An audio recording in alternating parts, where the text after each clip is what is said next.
Donc, on va faire une présentation et on gardera un petit temps de discussion à la fin de chaque présentation si vous avez des questions. Puis à la fin, si vous voulez revenir de façon plus générale. Je sais pas ce que je trouve du coup. Ouais, c'est celui-là. Là, il y aura les liens. J'espère. Allez, on va voir.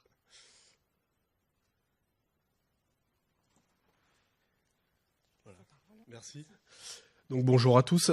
Effectivement, je vais vous parler de technique. Alors au-delà du MALDI, c'est d'imagerie par spectrométrie de masse en fait.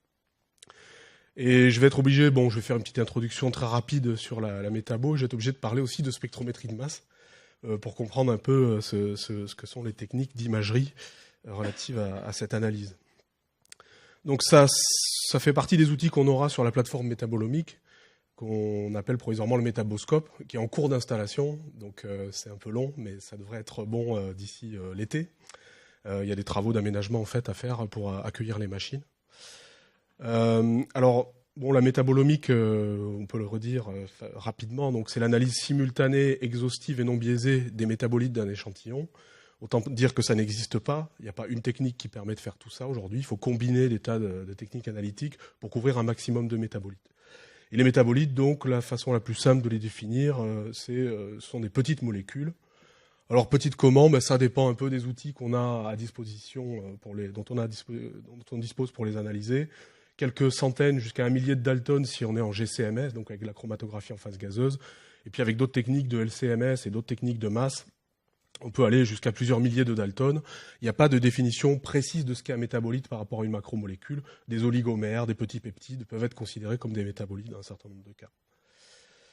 Alors définir la métabolomique comme ça, comme l'analyse des petites molécules, ça permet de comprendre pourquoi la métabolomique, contrairement aux autres omiques, s'applique à autant de domaines différents, que ce soit en recherche fondamentale ou appliquée. C'est que les métabolites, il y en a dans toutes les bactéries, tous les champignons, tous les animaux, toutes les plantes. Mais c'est aussi les médicaments, ce sont aussi donc des nutriments, des cosmétiques, des polluants naturels ou de synthèse. Et donc en fait, c'est les mêmes techniques analytiques qu'on utilise pour faire des profils de petites molécules.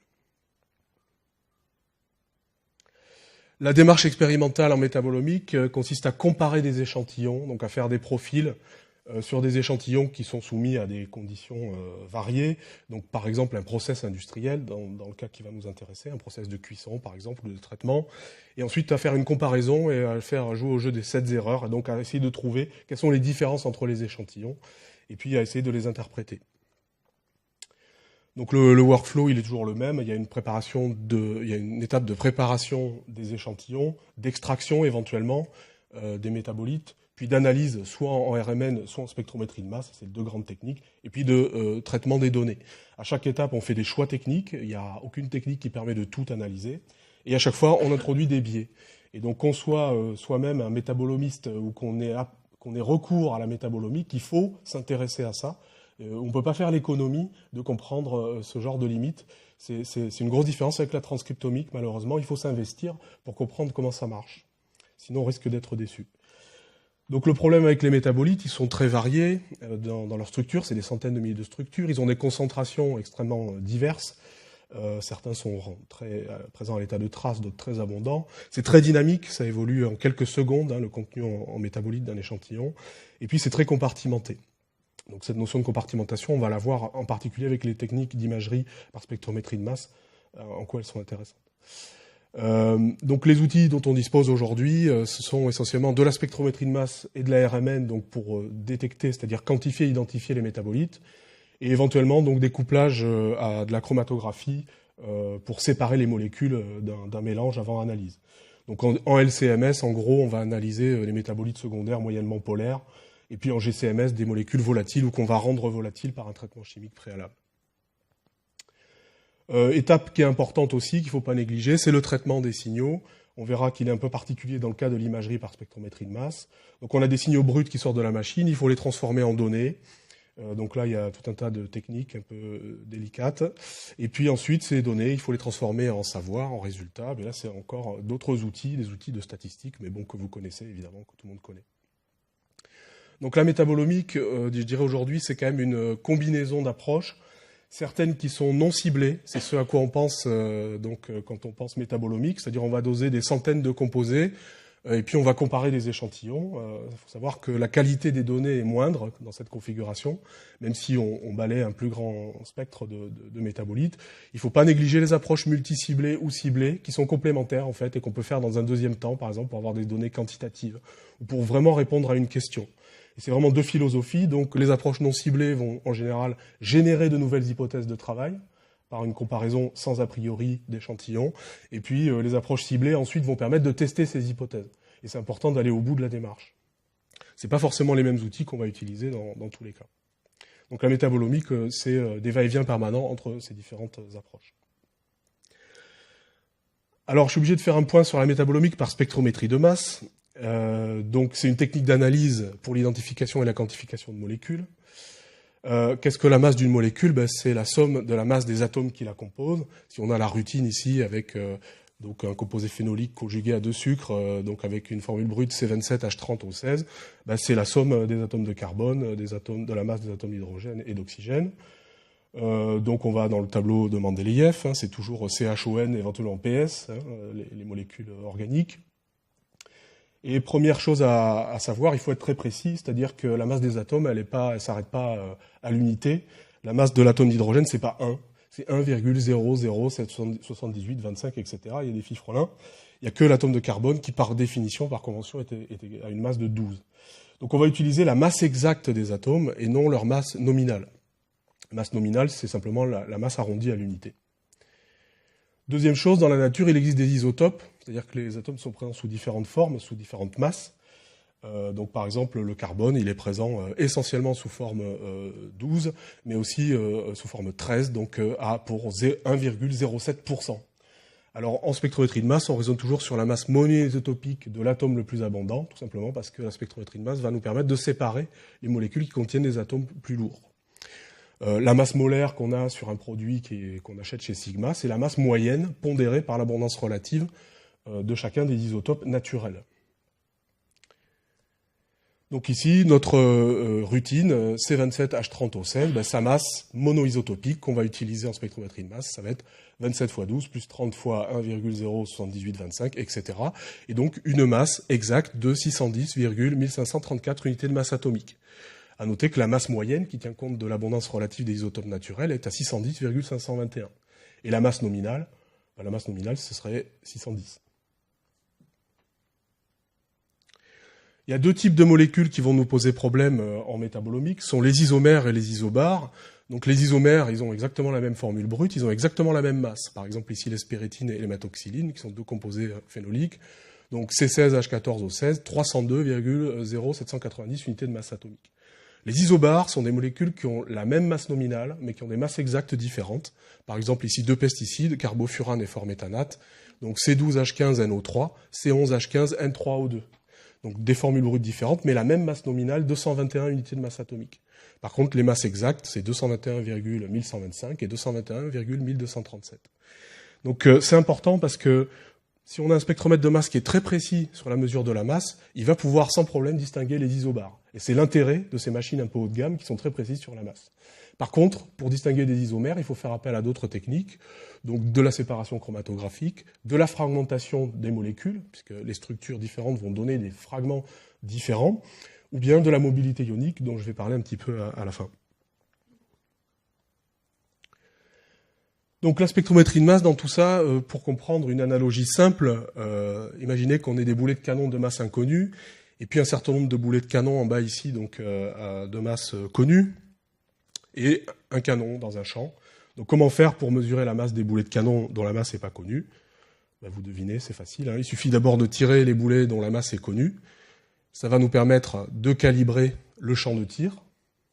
Et ensuite, donc, on va tirer les boulets de masse inconnue. Et en fonction de leur mouvement, c'est-à-dire de la distance qu'ils parcourent dans le champ calibré, on va pouvoir déterminer leur masse. Et c'est exactement ce qu'on va faire en spectrométrie de masse. Alors, question, comment est-ce qu'on fait pour mettre en mouvement des molécules? Là, c'est en deux étapes. Donc, on va retrouver ce qui est présent dans toute technique de spectrométrie de masse. C'est les deux parties de l'appareil. D'abord, une partie source d'ions qui va ioniser les molécules, donc les charger, positivement ou négativement. Et une fois que les molécules sont chargées, il est facile de les mettre en mouvement dans des champs électrostatiques, donc avec des jeux de potentiel. Et la deuxième partie, c'est ce que va faire la deuxième partie de l'appareil, donc l'analyseur de masse, c'est mettre en mouvement ces ions. Donc concrètement, ça se présente comme ça. On a une première partie donc, qui est soit à pression atmosphérique, soit sous vide, selon les cas, qui va ioniser les molécules. Elles vont être accélérées par des gradients de potentiel électrique, et puis déviées par l'analyseur de masse, et puis détectées par un détecteur. Alors j'évacue la question du détecteur tout de suite, parce que le détecteur, c'est juste un appareil qui compte les ions. Il ne donne aucune information sur la masse ou la structure. Il va juste compter combien d'ions ont frappé la cible. Donc, en fait, les ions frappent une cible qui met en mouvement des électrons, qui mettent en mouvement des photons. Ces photons sont amplifiés, puis ça refait un signal électrique. Et puis, comme pour n'importe quel appareil de mesure, on a un signal en microvolts qui est proportionnel au nombre d'ions qui ont frappé la cible. Donc ça, c'est l'aspect quantitatif. Maintenant, pour charger les molécules, les ioniser, donc là, il y a différentes techniques d'ionisation, différents types de sources, impact électronique, électrospray, MALDI, DESI, c'est ce qu'on va voir aujourd'hui. Et ça dépend de la nature de l'échantillon, de la façon dont on l'a préparé, de ce qu'on veut faire aussi comme type d'analyse. Pour mettre en mouvement les ions, il y a différents appareils aussi qui sont du plus simple et du moins cher au plus compliqué et plus cher. Donc le quadrupole, triple quadrupole, TOF et QTOF, les trappes et les orbitrappes, et puis les appareils à transformer de Fourier. Donc plus on descend dans la liste, et plus il faut d'expertise. Et puis il y a des limites aussi avec les appareils les plus sophistiqués. Il y a des choses qui sont très performants pour un certain nombre de choses et moins pour d'autres. Donc les grandes caractéristiques, c'est la résolution sur la masse. On va voir que c'est important. Donc c'est la précision avec laquelle on mesure la masse, la capacité à fragmenter les molécules pour analyser les ions résultants et donc faire de l'identification structurale, et les limites de détection donc pour analyser des traces. Donc ce que mesure un spectromètre de masse, c'est pas directement la masse, puisque ce qui est le rapport qui existe, l'équation qui existe entre le mouvement d'un ion et puis entre sa trajectoire et sa masse, en fait, c'est entre sa trajectoire et son rapport masse sur charge, m sur z. L'avantage, c'est qu'en métabolomique, z égale 1, c'est-à-dire que les molécules sont petites par définition en métabolomique, et donc la probabilité qu'elles soient chargées plus d'une fois dans la source est nulle. Donc on a toujours des ions monochargés, ils ont une charge plus ou une charge moins. Donc en fait, on a m sur z égale m. Donc de façon abusive, on parle de la masse. Mais techniquement, c'est bien le rapport m sur z. Ce que donne un spectromètre de masse, donc comme résultat, c'est un diagramme qu'on appelle un spectre de masse. Donc en abscisse, on a les rapports masse sur charge, donc les masses, la masse des ions qui ont été mesurés, et puis en ordonnée, l'intensité qui est souvent exprimée en pourcentage de l'ion le plus intense. Donc ça, c'est l'abondance des ions, c'est l'aspect quantitatif. Donc voilà à quoi ça ressemble concrètement.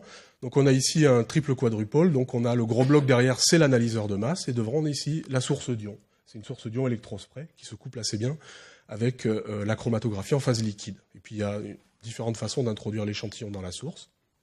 Par exemple des pousses seringues ou alors la chromatographie. Donc là, j'en arrive à l'imagerie par spectrométrie de masse qui en fait repose essentiellement sur une technique d'ionisation particulière, donc qui va être le MALDI ou le DESI. On va commencer par le MALDI. MALDI, donc c'est Matrix Assisted Laser Desorption Ionization. Donc c'est une désorption et une ionisation d'un échantillon solide par impulsion laser assistée par matrice.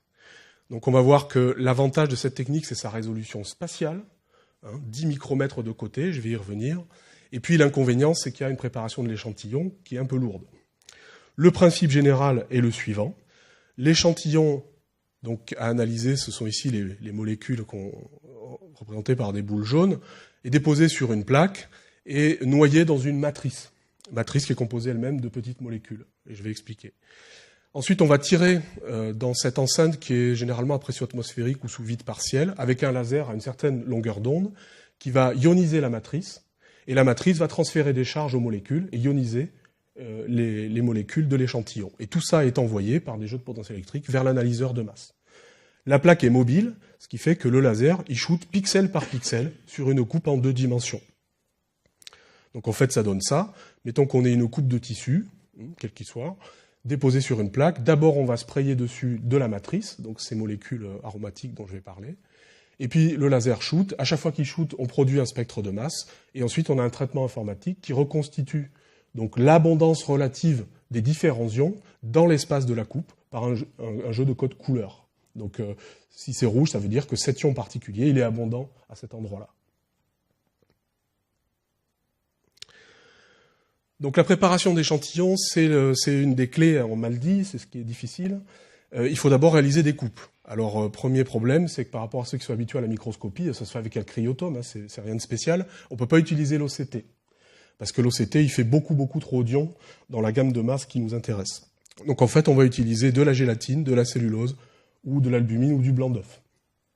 Donc d'abord, des mises au point pour préparer, ne serait-ce que pour préparer les coupes. Ensuite, avec la machine à jambon, là, on va faire des coupes les plus propres possibles, de 15 microns à peu près, en essayant de ne pas rompre évidemment la chaîne du froid. Ces coupes de tissu sont ensuite déshydratées, soit sous vide en 5 minutes, mais effectivement on remonte en température, soit en lyophilisant, et ça à mon avis ça vaudra le coup d'essayer, parce qu'on va garder la chaîne du froid. Et puis une fois qu'elles sont sèches, elles sont placées dans un spotter de matrice, donc c'est un appareil comme ça qui va déposer un spray de matrice très fin sur la coupe. Donc ce qui est important, c'est de faire des cristaux qui soient les plus petits possibles et les plus homogènes possibles. C'est un des facteurs qui détermine la résolution spatiale de l'analyse, c'est-à-dire la taille des pixels sur lesquels va shooter le laser. Il y a ça et la longueur d'onde du laser. Donc c'est quand même une étape critique. Donc ça, c'est l'appareil dont on va disposer, a priori, le système de Sun Collect, ce sera exactement celui-là. Les matrices, justement, donc il en existe des dizaines et même des centaines qui sont adaptées à différents types de molécules ou d'échantillons. Le rôle de la matrice, c'est en fait des molécules aromatiques qui sont en solution dans un solvant, le méthanol par exemple. Et donc on va sprayer sur la coupe sèche, et donc elles vont extraire les molécules de la surface de l'échantillon, cristalliser, et donc on va avoir ces molécules qui sont prises dans le cristal de la matrice. Elles vont ensuite absorber, lorsque le laser va tirer, absorber l'énergie du laser, sioniser, et transférer les charges à l'échantillon. Donc les deux qui sont le plus utilisés en métabolomique sont le DHB, dihydroxybenzoïque acide, hein, c'est aussi ce qu'on appelle l'acide gentisique, molécule banale, hein, qui est très utilisée pour ioniser en mode positif, c'est-à-dire qu'elle va ioniser en mode positif et transférer des charges positives aux échantillons. Et puis la 9-aminoacridine pour le mode négatif, donc 9A.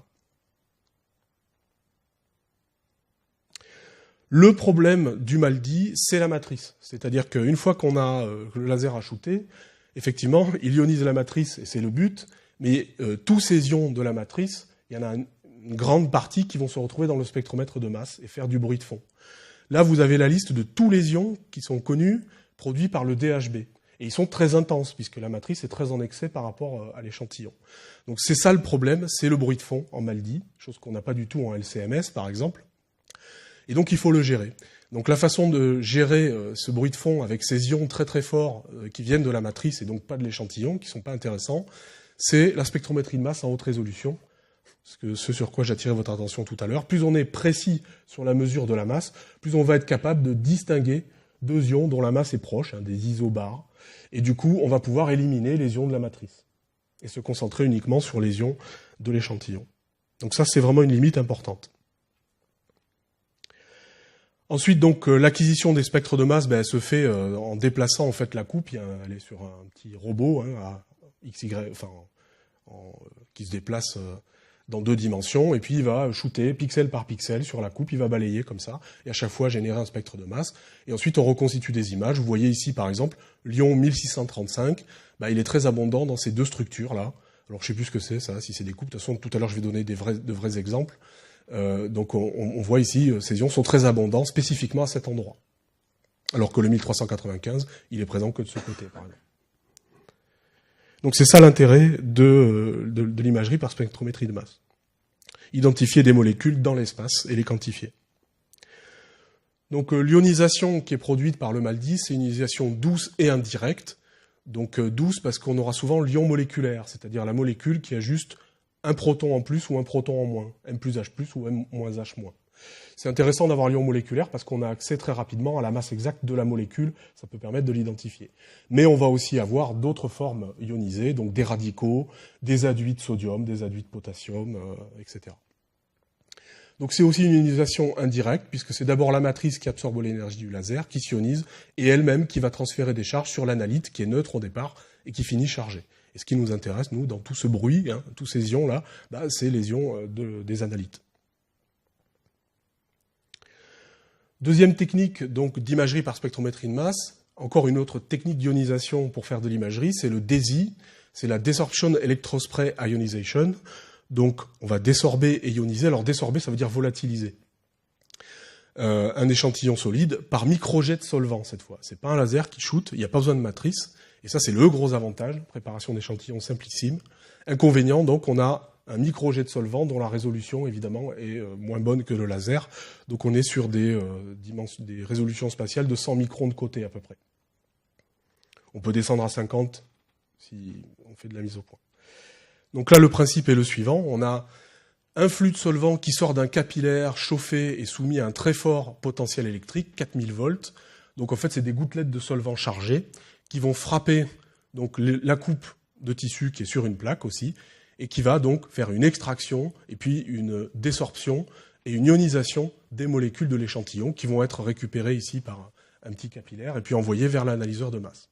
Et c'est pareil, on va fonctionner pixel par pixel en se déplaçant sur l'échantillon.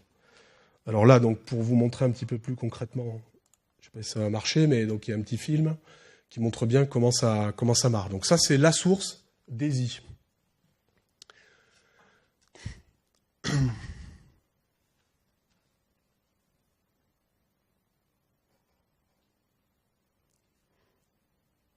Alors ça rame un peu. Je ne sais pas si c'est l'ordi qui est fatigué.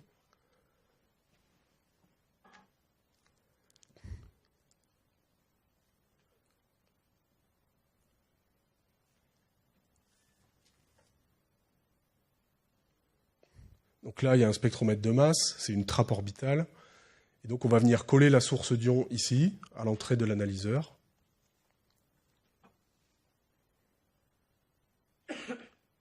Bon, je ne sais pas pourquoi ça rame comme ça.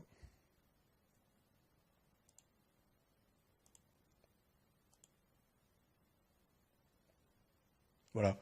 Donc ici on voit bien, s'il n'y a pas de mouvement, mais on voit bien donc l'électrospray avec le microjet de solvant de gouttelettes chargées ici qui sont projetées sur l'échantillon et donc qui vont faire une espèce d'extraction liquide à l'interface avec l'échantillon et renvoyer donc des gouttelettes chargées ici. Alors effectivement, on va jouer sur la nature du solvant, on va jouer sur la distance, les angles incidents, de façon à optimiser l'ionisation et avoir le signal le plus intense possible.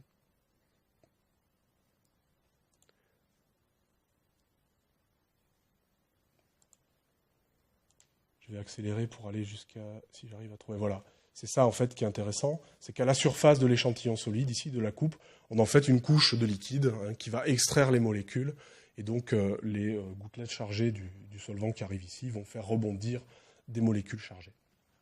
Bon, bref.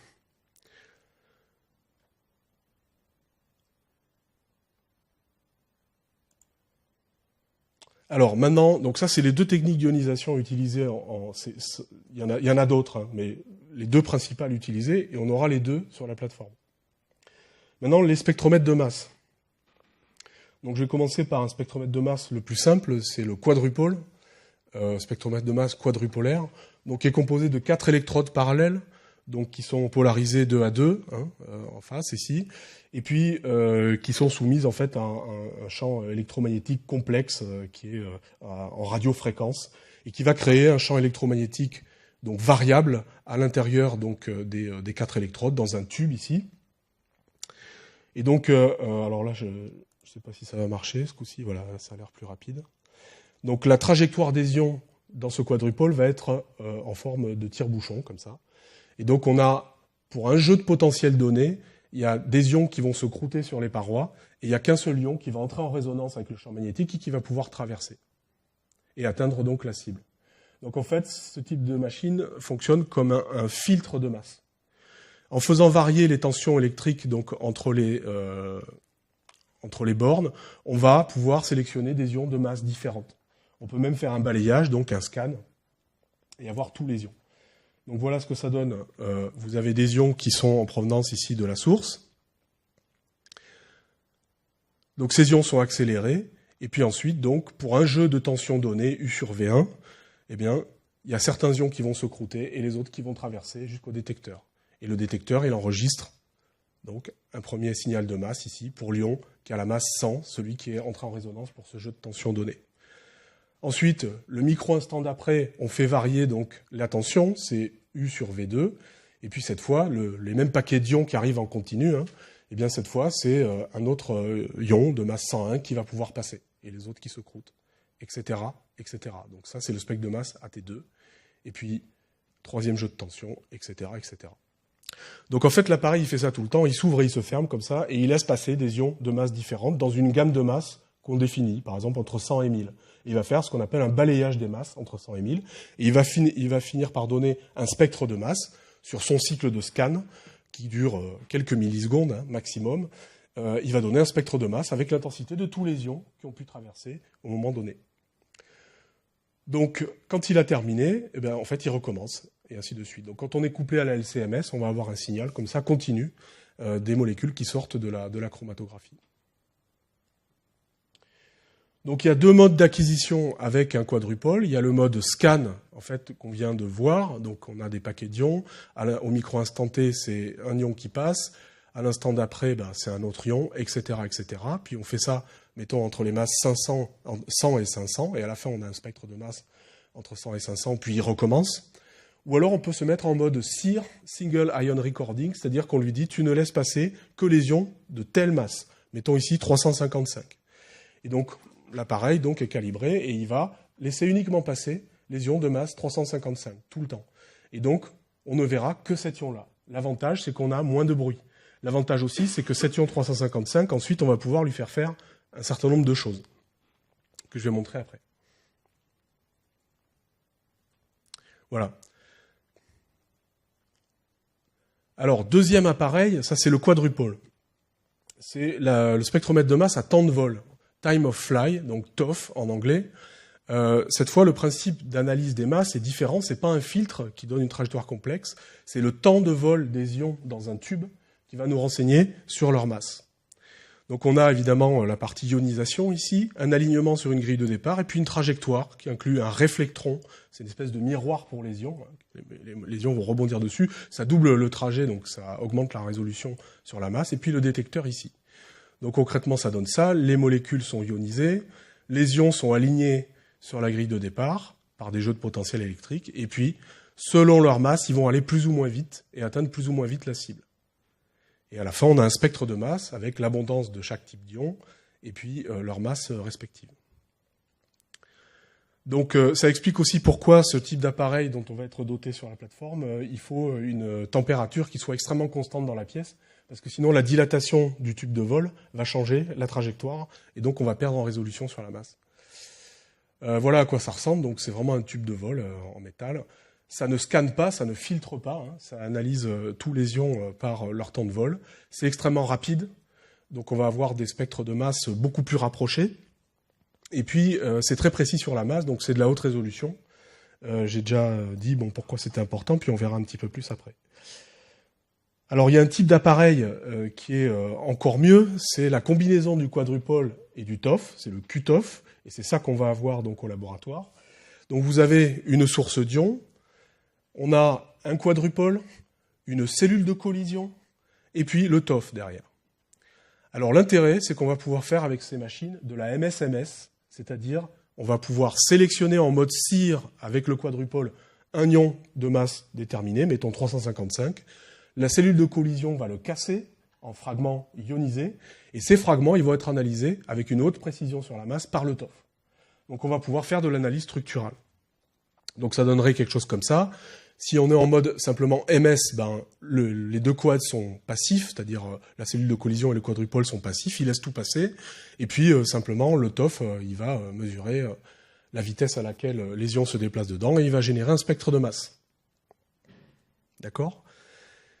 Et puis maintenant, si on est en mode MSMS ou MS2, c'est la même chose, eh bien, le premier, il va être en mode SIR ou en mode scan, le deuxième... Alors, attendez, voilà. Le deuxième, il est en mode collision, donc ça veut dire qu'on injecte de l'argon ici et on soumet les ions à des potentiels électriques de façon à les casser. Donc, mettons, on sélectionne l'ion d'abord, mettons celui-ci, le orange, il est cassé, il donne des ions fils, donc, qui sont mesurées, dont la masse est mesurée par le TOF, et puis on a un spectre de fragmentation, donc 2 ions par an, qui ici faisaient 402,3657, et on voit les ions fils de 7 ions par an. Donc on a une information structurale sur 7 ions, et puis le micro-instant d'après, il recommence. Donc voilà un exemple d'application du mode MS2, ou d'analyse qui permet de différencier ici 2 isomères. Donc on a la diphéryl-spermidine, donc qui peut être branchée sur ce. Donc en fait, c'est 2 composés phénoliques qui sont branchés sur la spermidine, donc une polyamine, donc qui peuvent être connectés à différents points, donc sur différents atomes d'azote ici. Eh bien, on a quasiment pour les 2 molécules le même spectre de masse, sauf un ion diagnostique différentiel, le 481, qui correspond à la perte de NH3. Et on ne peut perdre un NH3 sur une de ces molécules que si cette fonction est libre. Donc ça nous dit que ce spectre de masse, effectivement, nous dit que c'est bien cet isomère-là qui est présent et pas celui-là. Donc voilà l'intérêt, quand on a des isomères, de la MS-MS. Ça peut permettre de distinguer des isomères. Donc là, il y a encore un film, je ne sais pas si je le mets. C'est pour illustrer un petit peu le TOF. Alors, pour prendre des garanties, on envoie le spray. Ouais, bon, je vais pas le mettre parce que ça rame, je sais pas pourquoi. Sur cet ordi. Ça, c'est l'appareil, donc exactement celui qu'on va avoir au laboratoire. On rajoute encore un élément, c'est la mobilité ionique. Donc on a notre source d'ion, on a ici donc le quadrupole, la cellule de collision, et ici un module de mobilité ionique, et enfin le TOF. Donc la mobilité ionique rajoute une dimension de séparation sur les ions. Donc le principe de la mobilité ionique, c'est ça, c'est que les ions donc, qui sont produits, alors ça peut être les ions parents ou les ions fils, on peut fonctionner en MS-MS, vont être déplacés par un gradient de potentiel électrique dans un tube à contre-courant d'un gaz. Ce gaz, c'est un gaz inerte, c'est de l'hélium. Et en fonction de la forme, essentiellement en fonction de la forme des molécules, le temps de trajet va être différent. On appelle ça le temps de dérive dans ce tube. Donc là, l'intérêt, c'est vraiment de distinguer des isomères. C'est-à-dire que si on a 2 molécules qui ont exactement la même masse, la même formule brute, mais qu'il y en a une qui est plus repliée que l'autre, son temps de dérive va être différent. Il va être en fait plus rapide. Plus la forme est compacte, plus elle est éluée tôt de ce système. Et donc, c'est un système qui permet de distinguer des isomères. Donc c'est une dimension séparative supplémentaire qui peut donner ce genre de graphique.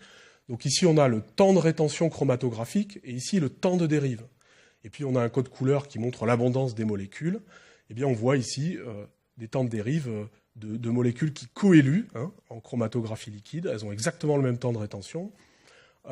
Et par contre, on arrive à les séparer en mobilité ionique sans aucun problème, et donc à savoir quels sont les ions qui appartiennent à une molécule, c'est ceux-là, et ceux qui appartiennent à l'autre. Et donc ce sont 2 lipides différents. Donc ça permet de purifier les spectres, ça permet aussi d'identifier des isomères, et évidemment, on comprend que c'est intéressant avec le MALDI, puisque en MALDI, il n'y a pas de séparation des molécules. Le problème, c'est l'autre problème à part la matrice, en MALDI ou en DESI, en fait, c'est qu'on n'a pas de séparation des molécules. Sur un pixel, on ionise tout ce qu'on peut. Donc on n'a que la résolution en masse pour séparer les molécules. Et bien là, on aura aussi la mobilité ionique. Et à mon avis, ça va être utile dans un certain nombre de cas. Donc là, je vous fais grâce des petits films supplémentaires, parce que ça marche pas. Voilà, donc discrimination d'isomères. Si on a des chromatogrammes très chargés, MALDI, DESI, donc l'IMS peut permettre de séparer les molécules. Et puis, ah oui, c'est intéressant aussi dans le sens où le temps de dérive est tout à fait caractéristique de la molécule. Il n'est pas dépendant des conditions analytiques. Contrairement à la chromatographie, le temps de rétention, il dépend de la méthode qu'on utilise, la colonne, les solvants, les programmes, etc. Là, le temps de dérive, il est stable. C'est une propriété intrinsèque. Toutes les géométries de machines sont les mêmes, donc on peut construire des bases de données à partir de ça. Donc ça peut être intéressant aussi. Alors un dernier mot sur les performances analytiques des appareils, et après je vais présenter très rapidement des exemples d'imagerie par spectrométrie de masse. Donc on a ici un spectre de masse, donc si on zoome sur ce spectre de masse, eh bien on peut se rendre compte qu'en fait, c'est pas un chromatogramme ça, attention. C'est un spectre de masse, simplement avec un appareil à haute résolution, l'appareil est tellement précis qu'il arrive à faire des courbes avec les masses, d'accord ? Donc on a ici quelque chose qui ressemble à des bâtons, c'est le spectre de masse typique qu'on a en basse résolution, en GCMS par exemple, avec un simple quad. Et ici, avec un TOF ou un QTOF, on va avoir ce genre de profil. Donc on va voir que dans ce massif ici, en fait, il y a beaucoup plus d'ions que ce qu'on aurait pu croire. Donc c'est ça l'intérêt d'avoir une machine précise et de la haute résolution. Donc la résolution, c'est ce qui mesure la capacité de la machine à distinguer deux masses très proches.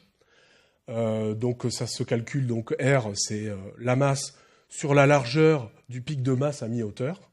Donc en pratique, c'est un nombre très grand qui va nous indiquer quelle est la capacité à distinguer deux masses très proches. Un exemple théorique ici. On voit qu'avec 25 000 de résolution, c'est-à-dire un appareil qui est déjà assez résolutif en fait, mais dans ce cas-là, on ne va pas pouvoir distinguer les deux molécules qui ont des masses extrêmement proches, 230,0690, 230,01340, alors que si on monte à 65 000 de résolution, eh bien, on va pouvoir distinguer ces deux isobars. Donc ça, c'est une propriété qui est importante. Donc nous, on va avoir une machine qui permet, alors qui ne montera pas à 65 000, mais qui peut monter dans le meilleur des cas à 50 000 et tourner en routine à 20-25 000. Ensuite, on a la précision en ppm. Donc là, c'est la différence entre la masse exacte théorique de la molécule et sa masse mesurée. C'est exprimé alors c'est pas exprimé en pourcentage, c'est exprimé en ppm, parce que sinon on traînerait des zéros, ce serait absurde. Donc on est avec des appareils aujourd'hui qui sont inférieurs à 3 ppm, c'est-à-dire qu'on est très précis sur la masse. Et ça, c'est important pour interroger des bases de données.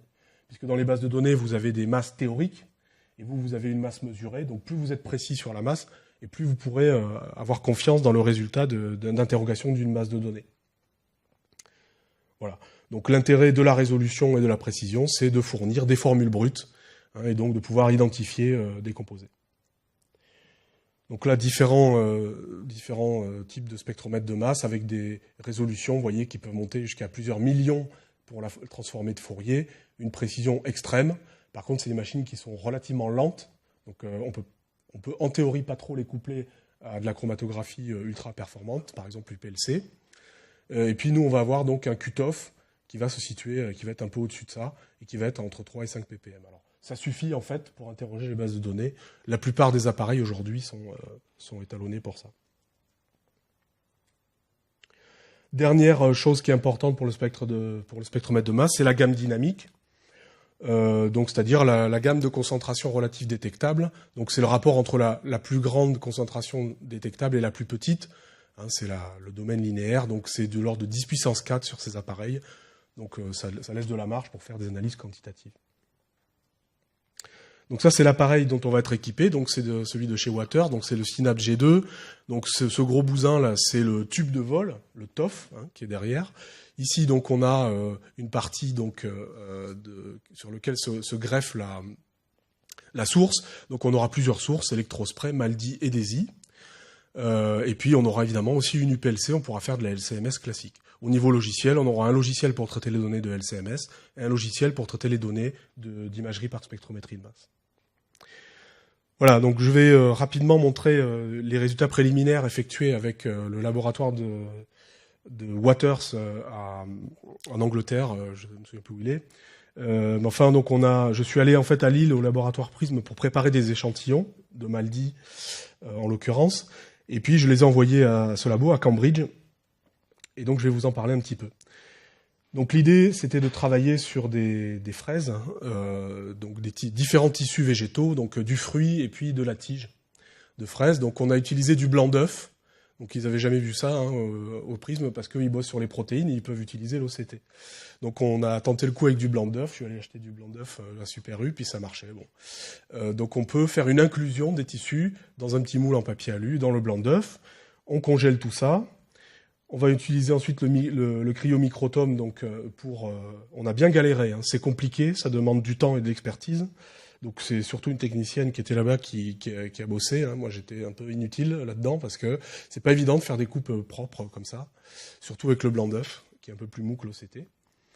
Donc ensuite ces coupes on les a déshydratées sous vide pendant 5 minutes, donc ça donnait ça. Ici c'est des coupes de petits fruits verts. Ensuite, on a sprayé de la matrice, mais là, on n'avait pas de spotter automatique, on l'a fait à la main, avec une petite capillaire nanospray. Donc là, ça dure des heures, en fait. Il faut le faire manuellement sous la hotte.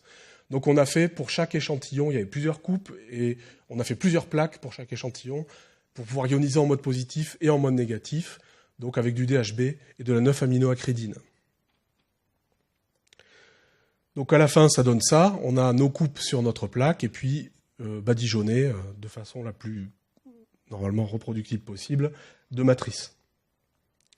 Donc les tissus qu'on a analysés, en fait, donc c'est des coupes de tissus de fruits rouges, avec un petit peu de calice, de la chair blanche ici, en fait c'est des vaisseaux conducteurs, et puis de la chair rouge, et puis des coupes de pétiole, donc beaucoup plus petites ici, donc avec les tissus classiques du pétiole du fraisier, donc qui est trilobé, donc on va le voir après. Donc ce que ça donne pour... Alors ça c'est les paramètres de l'analyse en masse, donc MALDI-MS, on a travaillé entre les masses 100 et 1200, une résolution spatiale de 45 à 100 microns. Donc voilà ce que ça donne pour les coupes de fraises, pardon. Donc les coupes se présentent comme ça. On a 5 mm ici, pour donner l'échelle. Ben, on va trouver, effectivement, c'est pas une surprise, mais des anthocyanes dans les parties rouges de la chair. Des distributions de composés inconnus, mais que le logiciel a quand même détecté comme étant différents dans l'espace de la coupe, donc il les a sortis. Et puis ici, une distribution de l'acide caféique qui est intéressante, donc puisqu'elle est au niveau des faisceaux conducteurs, donc c'est les faisceaux en fait qui alimentent les akènes. Donc c'est là-dedans qu'on a le plus d'acide caféique, par exemple. Alors ça n'avait aucun intérêt par rapport à des questions scientifiques, on n'a pas posé de questions scientifiques et on a juste essayé de faire des coupes et des analyses, quoi. Donc ensuite, on a ici l'acide salicylique, donc une hormone qu'on voit surtout en fait dans le calice, ça c'est la partie verte, c'est de la feuille. On a cherché des fluoroglucinols aussi qui sont connus pour être présents dans le fraisier, on les a pas trop trouvés. Donc là, c'était un peu moins concluant. Sachant que bon, effectivement, dans ces tissus du calice, on a aussi, ils sont très vascularisés, quoi, à ce niveau. Ensuite, sur le pétiole, ça c'est une coupe en image optique donc, qui a été faite par Momo aussi, donc du pétiole de fraisier. Donc c'est une feuille trilobée, donc on voit qu'il y a 3 jeux de faisceaux, avec à chaque fois le xylème à l'intérieur et le phloème à l'extérieur, et puis des couches d'épiderme, du collenchyme et puis de l'épiderme, et entre du parenchyme, plus ou moins bien conservé par la coupe. Et donc ça c'est intéressant, on voit l'acide salicylique par exemple, typiquement dans les faisceaux conducteurs, beaucoup plus abondant, totalement absent du parenchyme. Alors je ne sais pas si c'est les trous, en fait, ou si c'est juste les cellules du parenchyme qui n'en contiennent pas, difficile à dire. Le saccharose, lui, typiquement présent dans le phloème. Donc vraiment la partie externe des tissus conducteurs. On a d'autres sucres qu'on n'a pas identifiés, mais qui sont des marqueurs de vaisseaux. On a ici des marqueurs du parenchyme, donc des molécules qui ne sont pas présentes justement dans les vaisseaux ni dans l'épiderme. On ne sait pas ce que c'est, 302, 01, 04, ça peut être plein de choses. Il faudrait pousser l'analyse. Et puis ici, des métabolites inconnus, mais qui avaient une distribution spatiale intéressante, puisqu'ils sont présents que dans le collenchyme. Donc ici, on suspecte un conjugué de quercétine. Voilà, donc ça illustre un petit peu le potentiel de la technique. C'est du one-shot, on n'a pas à creuser. L'acide abscisique, bon, on l'a pas trouvé. Bon, on n'avait pas de raison spéciale de le trouver. On n'avait pas particulièrement stressé les plantes, mais bon. Voilà. Donc des résultats encourageants, ça demande quand même un travail de fou pour se former et puis arriver ensuite à... C'est pas moi qui ai fait le traitement des données, là, c'est les gens de chez Waters, donc il va y avoir une phase de prise en main des logiciels pour arriver à faire parler les échantillons le mieux possible et à trouver les bonnes techniques de préparation. Je vais prendre quelques exemples de la littérature pour montrer ce qu'on peut faire d'autre, très rapidement. Un exemple que j'avais déjà présenté, c'est chez Cataranthus roseus, la pervenche de Madagascar, qui fabrique des terpènes alcaloïdes très valorisables en médecine, vincrétine, qui est un anticancéreux. Donc ici, alors il y en a toute une palanquée de ces terpènes alcaloïdes, la plante n'en fabrique pas beaucoup, mais ils sont très variés. Et donc ici, on a une situation de 2 stress biotiques. Donc ici, on a une infection par Pseudomonas, donc une bactérie, et puis une attaque ici par des pucerons. Eh bien, on voit par la technique, donc ici, c'est du DAISY imaging, directement sur les feuilles, que par exemple la catarantine répond tout à fait spécifiquement à l'attaque par la bactérie, mais pas du tout à l'attaque par le puceron. Alors qu'au contraire, la serpentine, elle est beaucoup plus activée dans le cas d'une attaque par puceron. Donc voilà, le genre d'information qu'on peut avoir avec ce type de technique. Donc là, la résolution spatiale est faible. Ici, on a une feuille entière, on est à 400 micromètres carrés. Deuxième exemple, donc avec les polyphénols du thé vert, donc en particulier le GCG, 3-épigalocatéchine 3-ogalate, donc qui est le plus abondant dans le thé vert. Donc ils ont fait consommer des extraits donc, de thé vert à des souris, puis ensuite ils ont regardé dans le foie et les reins comment s'y retrouvait donc cette molécule, et puis des dérivés donc sulfatés ou glucuronidés, qui sont en fait des opérations qui ont lieu dans le foie et les reins pour éliminer ces composés phénoliques. Donc ils ont fait des coupes de reins et des coupes de foie, donc on a le foie en haut puis les reins en bas. Et donc ils voient le GCG donc dans tous les tissus, donc le foie et les reins. Par contre, le GCG sulfate, il est présent aussi dans les deux. Par contre, le glucuronide, il est présent que dans le rein. Donc ça leur a permis de conclure que la glucuronidation de cette molécule, elle avait lieu dans le rein et pas dans le foie. On est souvent sur ces articles dans la preuve de concept, hein. On est rarement dans des trucs décisifs. Ce qui est intéressant aussi, c'est que les formes sulfate et glucuronide étaient beaucoup moins abondantes que la forme intacte, et pourtant ils ont réussi à avoir des différences de distribution. Donc dans ce cas-là, la technique a été suffisamment sensible. Autre exemple avec la racine de pivoine, donc de pivoine de Chine, donc qui est utilisée en médecine traditionnelle chinoise et qui contient à la fois des gallotanins, donc c'est des sucres conjugués à de l'acide gallique, et puis des monoterpènes glucosides comme l'albiflorine par exemple. Donc là, ils ont utilisé une des meilleures techniques de Maldi, c'est pas celle dont on va disposer, hein, c'est la meilleure source d'ionisation, qui a des inconvénients, parce que du coup, une acquisition est très longue, mais elle est très très résolutive, elle fait de très belles acquisitions.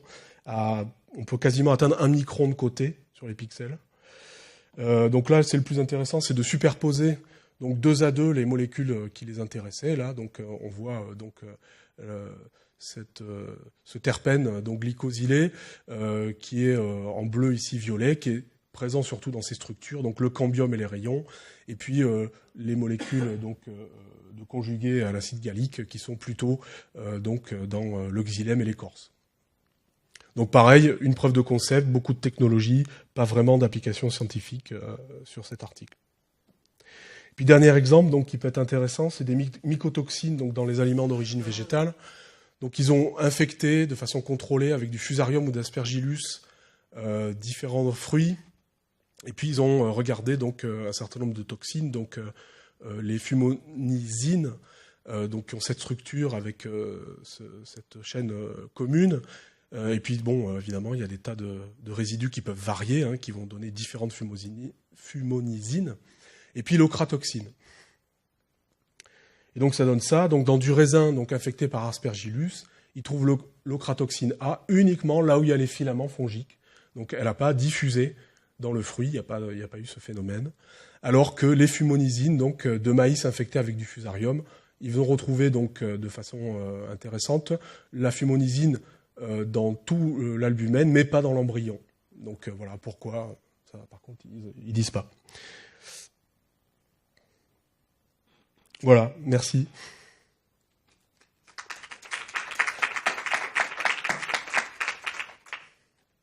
J'espère que je ne vais pas trop assommer là.